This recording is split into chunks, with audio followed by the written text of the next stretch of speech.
দর্শক, আমরা লাইভেও যেমনটি দেখছিলাম যে কাফনের কাপড় পরে কিন্তু সারা দেশে বিক্ষোভ করছে পলিটেকনিক ইনস্টিটিউটের শিক্ষার্থীরা, এবং তারা বলছেন দাবি আদায় না হলে আরো কঠোর কর্মসূচির তারা পালন করবেন। ৬ দফা দাবিতে পূর্ব ঘোষিত কর্মসূচির অংশ হিসেবে কাফনের কাপড় পরে রাজপথে পলিটেকনিক ইনস্টিটিউটের শিক্ষার্থীরা। চট্টগ্রামে জুমার নামাজের পরপরই পলিটেকনিক্যাল ইনস্টিটিউট থেকে মিছিল নিয়ে বায়েজিদ বাইপাস সড়কে সমাবেশ শুরু হয়। পরে একটি মিছিল নিয়ে শহরের বিভিন্ন সড়ক প্রদক্ষিণ করে। এ সময় জুনিয়র ইন্সট্রাক্টর পদে ক্রাফট ইন্সট্রাক্টরদের 30% প্রমোশন কোটা বাতিল সহ 6 দফা দাবি তুলে বান্ডেল থাকলে প্রতি সেনমানিতে টাকা বাঁচবে।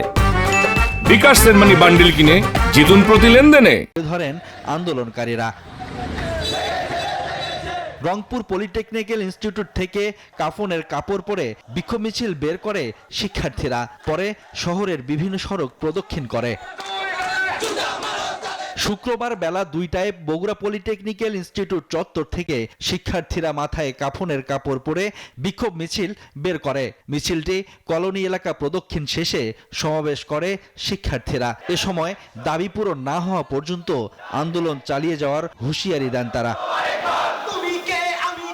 এছাড়া কুমিল্লা, রাজশাহী সহ দেশের বিভিন্ন জেলায় কাফন মিছিল বের করে পলিটেকনিক ইনস্টিটিউটের শিক্ষার্থীরা। অবিলম্বে দাবি মেনে নেওয়ার আহ্বান জানান তারা। Shoaib Shamim, desk report, news 24।